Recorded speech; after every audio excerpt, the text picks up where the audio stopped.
Hello दोस्तों, स्वागत है आप सभी का आपके अपने चैनल इंग्लिश अड्डा पर। आज हम लोग यहाँ पर 100 रूल्स ऑफ इंग्लिश ग्रामर का एक नया सेशन शुरू कर रहे हैं, जहाँ आपके लिए मैं रूल नंबर 1 सबसे पहले लेकर के आया हूँ दोस्तों, ईच और एवरी से। यानी कि यहाँ मैं एक नए अंदाज में आपको ग्रामर का पढ़ाने वाला हूँ। चैप्टर वाइज ना पढ़ा करके रूल्स को हम लोग सिंगल सिंगल पढ़ाने वाले हैं यहाँ पर। जैसे कि हम लोग पहला रूल पढ़ा रहे हैं आज आपको ईच और एवरी। ईच और एवरी को यूज़ करने के वो सभी 4 तरीके आपको सिखाने वाला हूँ जो आपके एग्ज़ाम में काम आया करते हैं दोस्तों। सो वीडियो को पूरा देखिएगा, एंड तक देखिएगा, क्योंकि अगर आपने अभी भी इसको नहीं सीखा है तो सीख लीजिए दोस्तों, क्योंकि बहुत काम आने वाली है आपके ये वीडियो। सो दोस्तों तैयार हो जाइएगा वीडियो के लिए। दोस्तों हम लोग बात करते हैं अपने यहाँ पर आज के पॉइंट की, ध्यान दीजिएगा। ईच और एवरी के सही यूज़ को हम लोग सीखना शुरू करते हैं बच्चों। सबसे पहले अगर बात करूँ ईच की, तो ईच हमारा डिस्ट्रीब्यूटिव एडजेक्टिव भी है और ये आपका डिस्ट्रीब्यूटिव प्रोनाउन भी है बच्चों। डिस्ट्रीब्यूटिव मतलब इसका इस्तेमाल हम लोग तभी करते हैं जब चीज़ों को बांटने का काम किया जाए। तो ये डिस्ट्रीब्यूटिव एडजेक्टिव भी है और डिस्ट्रीब्यूटिव प्रोनाउन भी। बच्चों डिस्ट्रीब्यूटिव एडजेक्टिव और डिस्ट्रीब्यूटिव प्रोनाउन कैसे, मैं आपको बता दूं बच्चों। अगर इसके बाद में आपका ईच के बाद अगर आपकी डायरेक्ट वर्ब आ रही है तो समझ जाइएगा कि ये आपका डिस्ट्रीब्यूटिव प्रोनाउन है। और अगर इसके बाद आपका डायरेक्ट एडजेक्टिव आ रहा है, ईच के बाद अगर आपका कोई नाउन आ रहा है, तो आप समझिएगा कि आपका दिया गया वर्ड एडजेक्टिव की तरह काम कर रहा है। कोई भी वर्ड बच्चों ध्यान दीजिएगा, अगर आपका उसके बाद डायरेक्ट वर्ब आ रही है तो वो प्रोनाउन है, और अगर डायरेक्ट नाउन आ रहा है तो वो एडजेक्टिव है। दूसरी बात बच्चों करूँ अगर मैं एवरी की, तो एवरी हमारा सिर्फ और सिर्फ डिस्ट्रीब्यूटिव एडजेक्टिव है। ये कभी भी प्रोनाउन की तरह काम नहीं किया करता है, सिर्फ और सिर्फ डिस्ट्रीब्यूटिव एडजेक्टिव का ये काम किया करता है। ये कभी भी प्रोनाउन का काम नहीं किया करता है। तो गैस ये आपका डिस्ट्रीब्यूट एडजेक्टिव है, वो डिस्ट्रीब्यूटिव आपका एडजेक्टिव और प्रोनाउन दोनों है। अगर बात करूँ गैस यहाँ पर मीनिंग की, तो ईच आपका लगता है दो या दो से अधिक के लिए, दो या दो से अधिक में से प्रत्येक,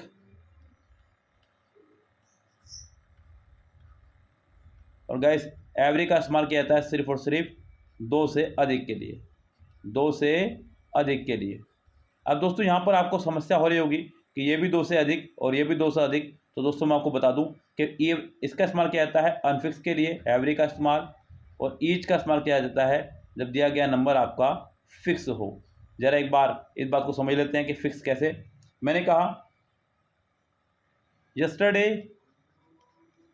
एग्जाम्पल समझते हैं बच्चों। Yesterday I met with an accident, with an accident and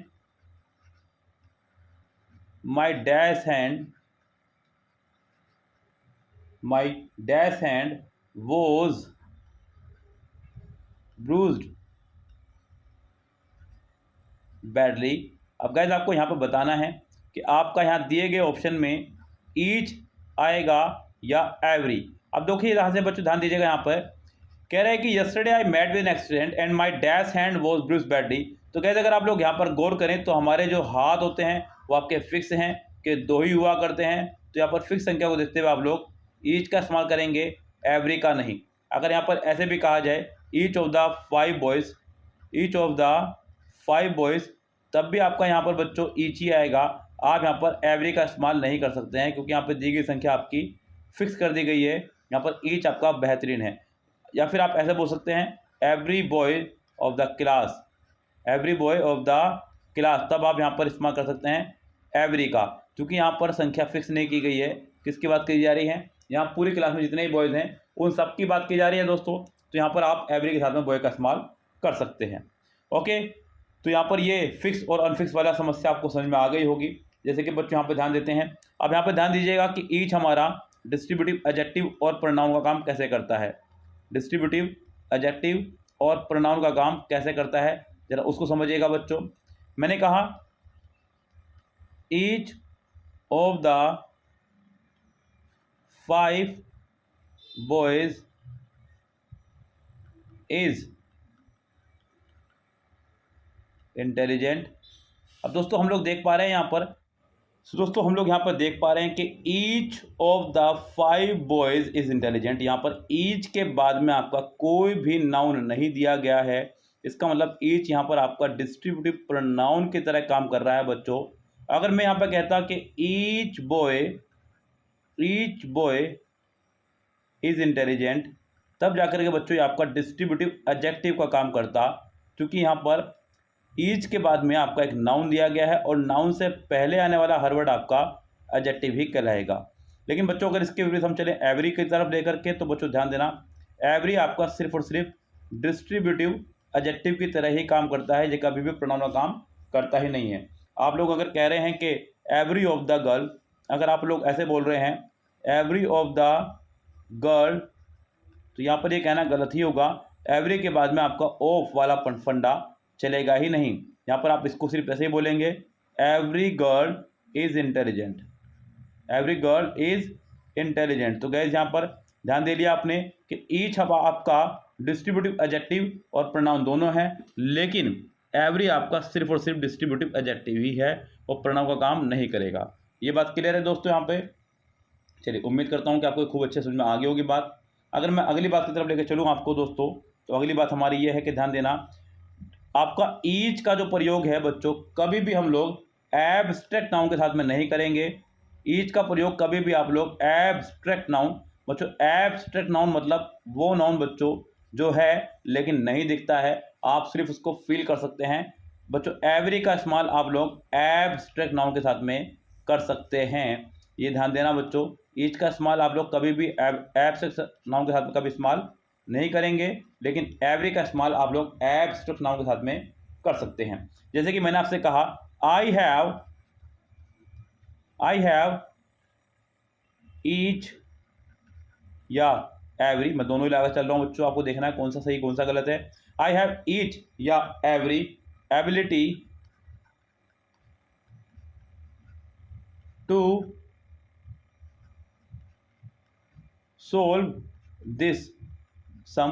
तो गैस आप लोग देख पा रहे हैं यहाँ पर कि मैं बात कर रहा हूँ यहाँ पर एबिलिटी की, एबिलिटी यानी कि योग्यता, जो कि आपका एक एब्स्ट्रैक्ट नाउन है। इस एब्स्ट्रैक्ट नाउन के लिए आप लोग ईच का इस्तेमाल नहीं कर सकते हैं, यहाँ पर आपको इस्तेमाल करना होगा सिर्फ और सिर्फ I have every ability to solve this sum. एक और एग्जांपल समझिएगा ध्यान से, मैंने कहा आपसे दे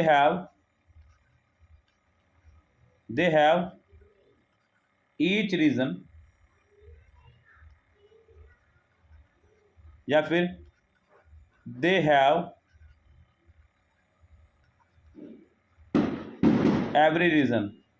तो गैस आप लोग देख पाएंगे यहाँ पर दे हैव ईच रीजन और एवरी रीजन।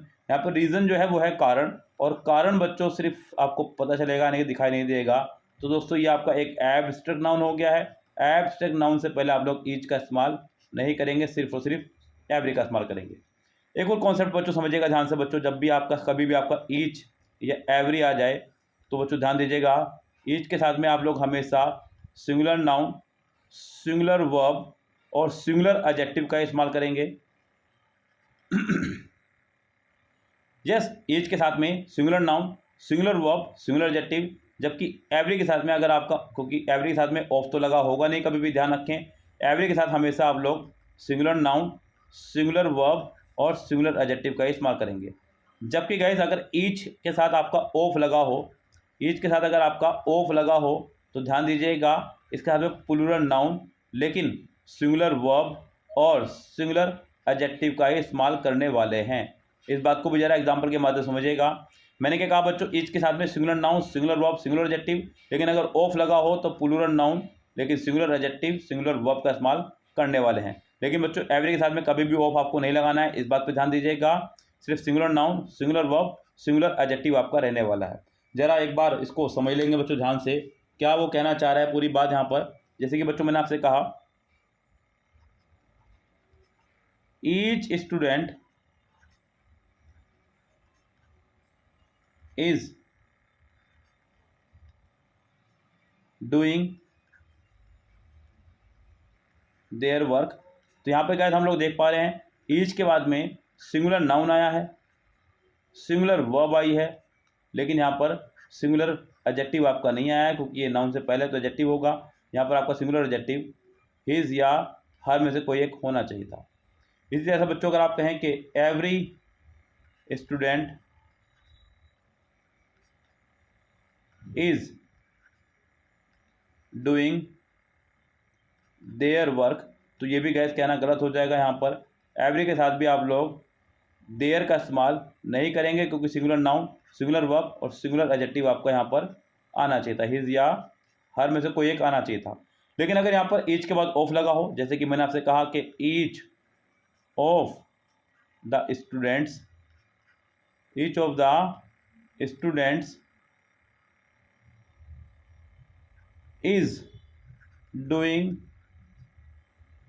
देयर वर्क, तो गैस ये भी कहना गलत होगा, क्योंकि यहाँ पर ईच के साथ में ऑफ लगने पर भले ही आपने प्लूरल नाउन का इस्तेमाल किया है, लेकिन आपको वर्ब यहाँ पर सिंगुलर ही लगानी होगी बच्चों, और सिंगुलर ही आपको लगाना होगा एडजेक्टिव। ओके गाइस, चलिए उम्मीद करता हूँ कि आपको बात पूरी समझ में आ गई होगी खूब अच्छे से। सो ये था आपका पूरा का पूरा कॉन्सेप्ट ईच और एवरी का, आपको समझ में आ गया है। ईच का इस्तेमाल करते हैं हम लोग फिक्स के लिए और एवरी का इस्तेमाल करते हैं हम लोग अनफिक्स के लिए। ये बात मैं आपको बता चुका हूँ सारी चीज़ें। तो उम्मीद करता हूँ कि आपको ये सब चीज़ें समझ में आ गई होगी। ऐसी ही और वीडियो के लिए चैनल को सब्सक्राइब करके बेल आइकन प्रेस कर लीजिएगा। मिलते हैं नेक्स्ट वीडियो में, तब तक के लिए bye bye, have a nice day.